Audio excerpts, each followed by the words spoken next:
بسم اللہ الرحمن الرحیم منہاج المسلم درس نمبر آج ہے 58 نمبر الفصل الخامس فی التیمم۔ یہاں سے مصنف علیہ الرحمہ تیمم کے متعلق جو وضاحت وہ دے رہے ہیں۔ یہاں پر 3 باتیں مطلوب ہے۔ ایک یہ ہے کہ تیمم کی مشروعیت کس وجہ سے ہوئی، کس طرح، اور تیمم کے اندر کیا مسئلہ ہے، کس کے لیے تیمم کرنا جائز ہے۔ دوسرے مادے میں یہ بتانا چاہتے کہ تیمم کے اندر فرض اور سنت کیا ہے۔ تیسرا یہ ہے کہ کس چیز سے تیمم ٹوٹ جاتا ہے۔ مشروعیت اس کی قرآن کریم اور حدیث دونوں سے ہے۔ دیکھیے اللہ تعالیٰ فرماتے ہیں وَإِن كُنتُم مَرْضَىٰ أَوْ عَلَىٰ سَفَرٍ، مریض ہو آدمی، پانی کے استعمال سے اس کو نقصان ہو تو علی سفر، یا سفر میں ہوا پر پانی پانا مشکل ہو، او جاء احد منکم من الغائط، یا کیا ہو اس کو حدث اصغر اکبر لاحق ہو، او لامستم النساء، یا جماع ہو گیا ہو، فلم تجدوا ماء، پانی نہ ہو جو کفایت کرے، فتیمموا صعیدا طیبا، تو پھر پاک مٹی سے تیمم کا حکم ہے۔ فامسحوا بوجوہکم وایدیکم، اس میں کیا ہے، چہرے پر مسح کرنا ہے، ہاتھوں پر۔ اور پیغمبر صلی اللہ علیہ وسلم کی حدیث ہے الصعید وضوء المسلم وإن لم یجد الماء 10 سنین، اگر کسی علاقے میں مدت دراز تک پانی نہ ملے، صرف کھانے اور پینے کا کام چل سکے، مزید نہ ہو، تو پھر وضو اور غسل جو ہے لوگ کیا کریں گے، مٹی سے کریں گے، مانا تیمم ہوگا۔ تیمم کس کے لیے مشروع ہے؟ اس کے لیے مشروع ہے لمن لم یجد الماء بعد طلبه طلبا لا يشق على مثله، او وجده ولم يقدر على استعماله لمرض، جس کو پانی نہ ملے یا ملے لیکن مرض کی وجہ سے استعمال نہ کر سکے، وكان يخشى باستعماله زیادة المرض، اس کو غالب ظن حاصل ہو کہ مرض بڑھ جائے یا ٹھیک نہیں ہوگا بر وقت، یا اس کا پیسہ زیادہ آ رہا ہو، او من وجد قلیل من الماء لا يكفيه لطهره كله، یا طہارت کے لیے کافی نہ ہونا تو پھر اس کا استعمال فائدہ نہیں کرتا کہ آدھے آزاد ہو لے اور آدھے کا تیمم کر لے، ایسا نہیں ہوتا۔ المادۃ الثانیۃ فی فروض التیمم وسننہ، فرض اس کے 2 ہے، النیت، نیت کرنا تیمم میں فرض ہے، وضو میں فرض نہیں ہے ہمارے نزدیک، احناف کے نزدیک۔ تیمم میں بھی فرض ہے، وہ اس وجہ سے کہ تیمم کے اندر مسئلہ ہے نا کہ مٹی وغیرہ چیزیں مطہر بنفسی ہی نہیں ہے نا، خود طہارت نہیں لا سکتی، تو نیت جو ہے اس کے اندر کیا ہوگی، مؤثر ہوگی۔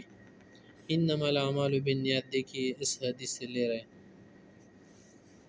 دوسرا فرض کیا ہے، احناف حضرات بھی کہتے ہیں کہ الصعید الطیب الطاہر، پاک مٹی ضروری ہے، اگر کسی جگہ پر پیشاب خشک ہو جائے وہاں سے تیمم نہیں کر سکتا، وہاں نماز ہو سکتی ہے، فتیمموا صعیدا طیبا۔ دیکھیں تیسرا فرض مشترکہ طور پر ہمارے نزدیک کیا ہے کہ 2 ضربے واجب فرض ہے، ضربہ اولی، ضربہ ثانیہ، انہوں نے الگ الگ کر دیا یہ مسئلہ سا کے نزدیک کہ ضربہ اولی بھی فرض ہے، ضربہ ثانیہ بھی، وہی وضع الیدین علی التراب، مٹی پر ہاتھ مارنے ہیں، پھر اس کے بعد چہرے کا کیا کرنا ہے، مسح کرنا ہے، پھر دوسرا ضربہ لازم اسے ہاتھوں کا، وہ الگ کر دیتے، وہ کہتے کہ نہیں صرف مارنا واجب ہے، پھر اس کے بعد کیا کرنا، چہرے اور ہاتھوں کو کوہنیوں سمیت مسح کرنے، ان کے نزدیک الگ ہے۔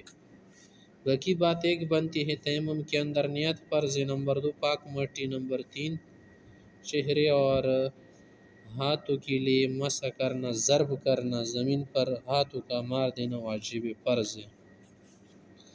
سنن التیمم، تیمم کے اندر سنت عام طور پر وہی ہے جو وضو میں ہوتے، لیکن یہاں پر مختصر ہے کہ صرف بسم اللہ پڑھے۔ اور دوسرا کیا ہے، ضربۃ الثانیہ الاولی فرض وتکفی فیہ والثانیہ سنہ، دوسرا ضربہ ان کی نزدیک سنت ہے، پہلا فرض ہے، ہمارے نزدیک دوسرا فرض ہے۔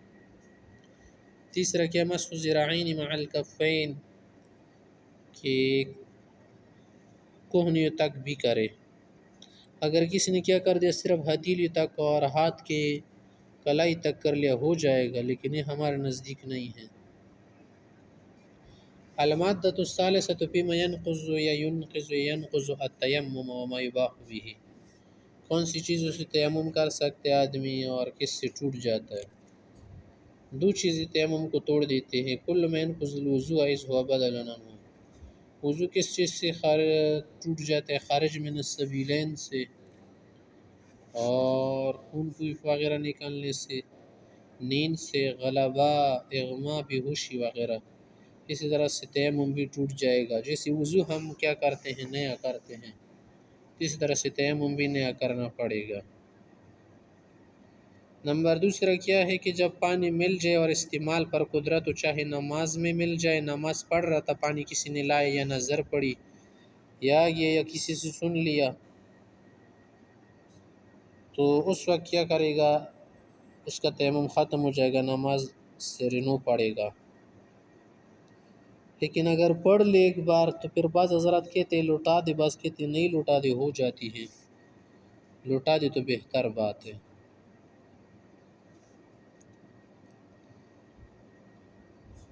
تیمم کے ساتھ کون سی چیز مباح ہو جاتی ہے کہ انسان کر سکتے ہیں؟ ہر وہ چیز جیسے نماز، طواف ہے، قرآن کریم کا پڑھنا لینا اور مسجد میں ٹائم گزارنا، داخل ہونا، یہ سب جائز ہو جاتے ہیں۔ تیمم کا یہی طریقہ ہے نا کہ بسم اللہ پڑھ کے پھر ایک ضربہ لگائے، اس سے کیا کرے؟ چہرے کا مسح کرے، پھر دوسرے سے ہاتھوں کا کر لے، اور مٹی پر بھی کر سکتا ہے، رمل پر بھی کر سکتے، تراب، سینڈ، ریت، اور اس طرح سے بڑا ڈھیلا ہو یا کچھ اور چیز ہو۔